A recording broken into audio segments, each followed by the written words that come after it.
Hello everyone, welcome to unbeatable study. आज हम अपनी क्लास को साइंस की दुनिया में लेके जाने वाले हैं। वैसे तो साइंस की दुनिया बहुत बड़ी और इंटरेस्टिंग है, लेकिन आज हम 10th क्लास के लिए साइंस की दुनिया में जा रहे हैं। तो 10th क्लास के लेवल का साइंस हम पढ़ेंगे आज से। तो ये जो 10th क्लास की साइंस है, इसमें हम क्या क्या पढ़ेंगे उसके लिए मैंने छोटा सा एग्ज़ाम्पल रखा है।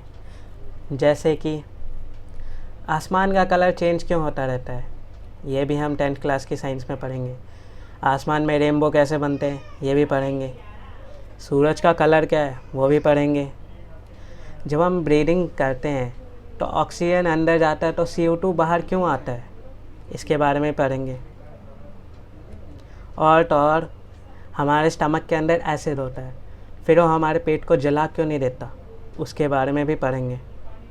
और हमारे ब्लड का कलर रेड ही क्यों है, ब्लू क्यों नहीं, येलो क्यों नहीं, इन सब चीज़ों के बारे में भी पढ़ेंगे। तो ये तो बस छोटे से टॉपिक्स हैं, और भी बहुत सारी चीज़ें जो हम 10th की साइंस की क्लास में हम पढ़ेंगे। तो 10th क्लास की जो ये साइंस की दुनिया है, इसका पहला कदम हम रखते हैं पहले चैप्टर की तरफ, वो है केमिकल रिएक्शन एंड इक्वेशन। तो केमिकल रिएक्शन करने से पहले हमें जानना होगा कि केमिकल रिएक्शन होता क्या है और किन के बीच होता है। तो किन के बीच होता है वो पहले जानते कि केमिकल रिएक्शन किन के बीच में होता है। तो हमारा chemical reaction in basic elements के बीच होता है। तो ये एलिमेंट्स क्या होते हैं, ये वो बेसिक चीज़ है जिसकी वजह से हमारा रिएक्शन होता है और हमारी चीज़ें बनती है। जैसे कि हमारा सॉल्ट NaCl, वो किसकी मदद से बनता है, वो बनता है हमारा Na यानी सोडियम और Cl यानी कि क्लोरीन की मदद से। और हमारा वाटर किससे बनता है, H2O यानी हाइड्रोजन और ऑक्सीजन। तो ये वो बेसिक चीज़ है जिनकी वजह से केमिकल रिएक्शन होते हैं और जिनकी वजह से हमारे पास बहुत सारे चीज़ें हैं। सॉल्ट है, पानी है, बहुत सारी चीज़ें जो आपके आसपास 99% चीज़ें वो इन्हीं बेसिक एलिमेंट चीज़ों की वजह से बनी है। तो यहाँ पर टोटल 118 एलिमेंट है, और जो हमारे पास प्रोडक्ट जो भी है, हमारे पास पॉलीथीन, आसपास जितने भी मटेरियल है, वो सब इन्हीं के कॉम्बिनेशन से बना हुआ है। तो केमिकल रिएक्शन इन्हीं के बीच होता है। तो चलो बैक टू चैप्टर, चलते हैं वापस चैप्टर की तरफ। तो देखते हैं केमिकल रिएक्शन होता क्या है।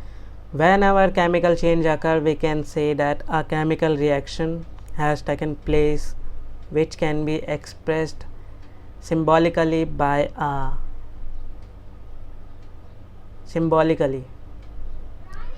we can observe recognize a chemical reaction by observing change in state, color, by evolution of gas, or by change in temperature।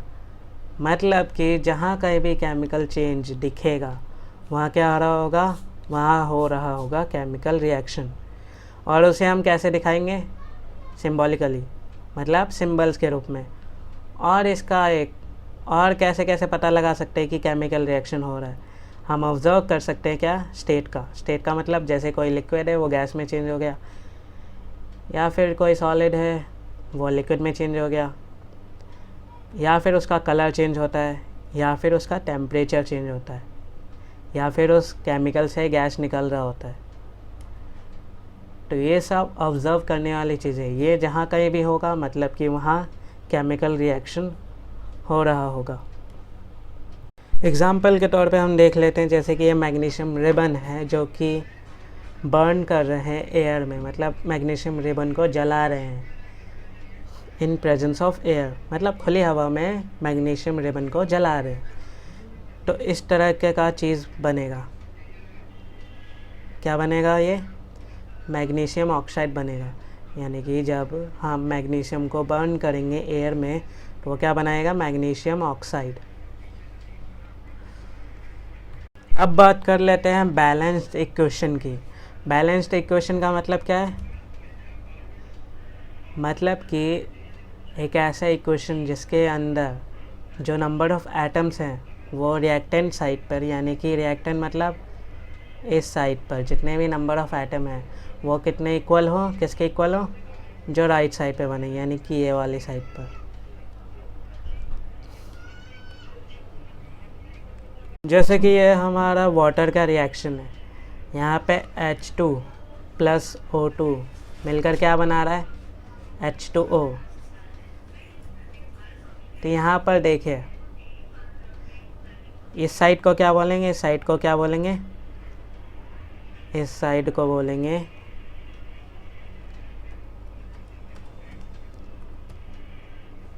Reactance, और ये वाली साइड को क्या बोलेंगे,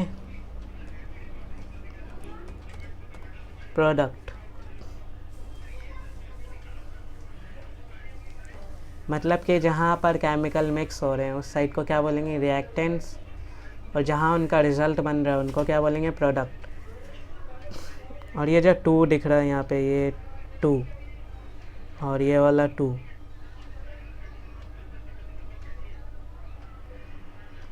इसको क्या बोलेंगे, इसको बोलेंगे कोफिशिएंट्स।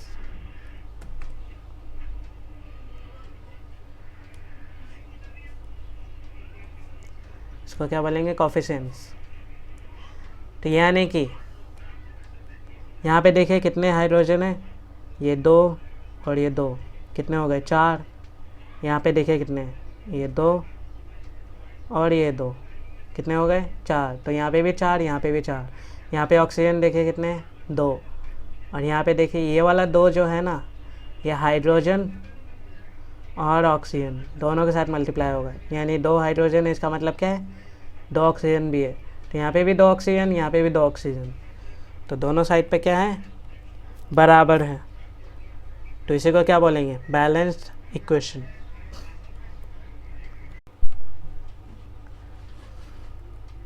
तो यहाँ देखो, यहाँ पे 2 एग्जाम्पल दे रखे हैं, दोनों में Fe और H2O का इस्तेमाल हो रहा है। Fe मतलब आयरन। तो ये जो आयरन है जब ये वाटर के साथ रिएक्ट करता है तो बनाता है FeO, और ये हाइड्रोजन बाहर निकाल देता है। तो देखो यहाँ पे भी सेम चीज़ बन रही है, बस यहाँ पे क्या है, यहाँ हमने बैलेंस कर रखा है, लेकिन ये जो प्रोडक्ट है ये डिफरेंट है।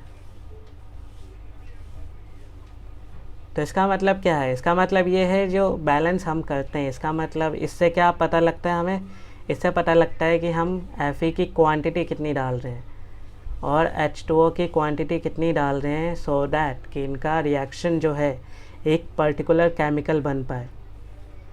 तो देखो, अगर मैंने सिर्फ एक Fe डाला और एक H2O डाला तो हमारे पास FeO बन गया और H2O बाहर निकल गया। लेकिन हम उसकी जगह पे अगर मैंने 3 Fe डालकर और 4 H2O डाले तो हमारे पास पूरा का पूरा केमिकल ही चेंज हो गया। हमारे पास क्या आया, Fe3O4।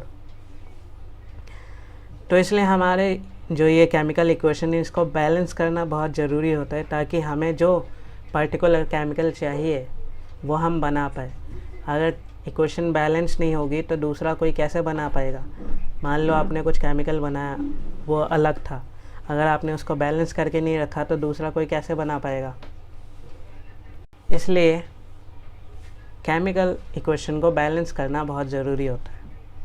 अब कुछ ऐसे रिएक्शन होते हैं जिसके होने के बाद हमें एनर्जी मिलती है, और कुछ ऐसे होते हैं जिसको करवाने के लिए हमें एनर्जी देनी पड़ती है। तो देखते हैं ये दोनों रिएक्शन कौन सी तरह के होते हैं। जैसे कि हमारा ये एक्सोथर्मिक रिएक्शन है।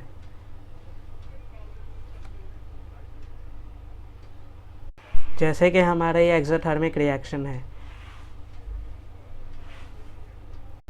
इसमें इस रिएक्शन में क्या होता है, हीट रिलीज़ होती है along with the heat release along with the formation of products। तो जैसे कि हमारा ये मीथेन है, CH4 क्या होता है, मीथेन होता है। CH4 हमारा मीथेन होता है। जब मीथेन को हम जलाते हैं इन प्रेजेंस ऑफ ऑक्सीजन, यानी मीथेन को जब भी हम जलाते हैं तो हमारा क्या मिलता है, एक तो CO2 निकलता है गैस के रूप में, और H2O भाप के रूप में निकलता है, प्लस और क्या निकलता है, और निकलता है लाइट।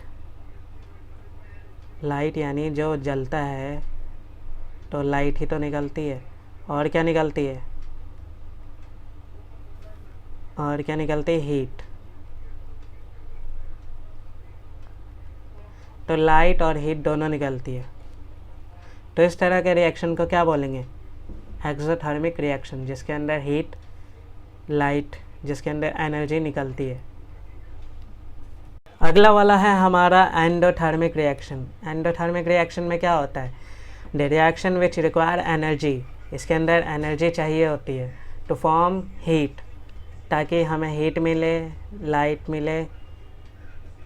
नहीं, हमें एनर्जी चाहिए होती है इन द फॉर्म ऑफ, या तो वो एनर्जी हीट के फॉर्म में हो, या तो लाइट के फॉर्म में हो, या फिर इलेक्ट्रिसिटी के फॉर्म में हो।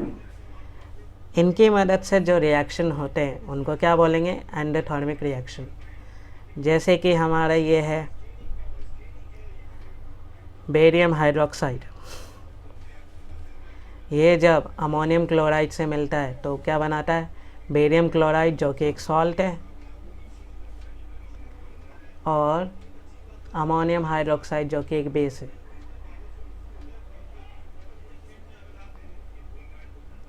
तो ये हमारा रिएक्शन होता है। अब जैसे कि ये देखो, कैल्शियम कार्बोनेट, ये हमारा कैल्शियम कार्बोनेट है। इसके अंदर अगर हम हीट देंगे तो हमारा क्या निकलेगा? कैल्शियम ऑक्साइड और CO2 बाहर निकल जाएगा। तो इस रिएक्शन को करने के लिए भी हमें क्या चीज़ की ज़रूरत पड़ी? हीट की, यानी कि एनर्जी की ज़रूरत पड़ी।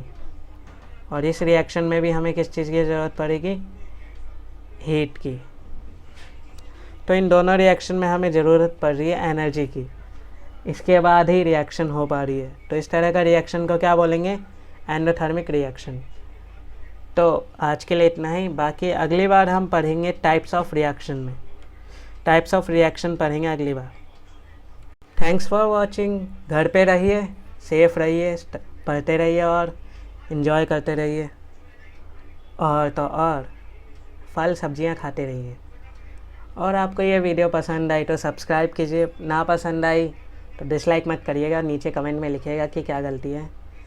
पसंद आई तो सब्सक्राइब और लाइक दोनों कीजिए और शेयर ज़रूर कीजिए। और अगली बार से मैं नाइन्थ क्लास के लिए भी मैथ्स और साइंस की वीडियो बनाता रहूँगा।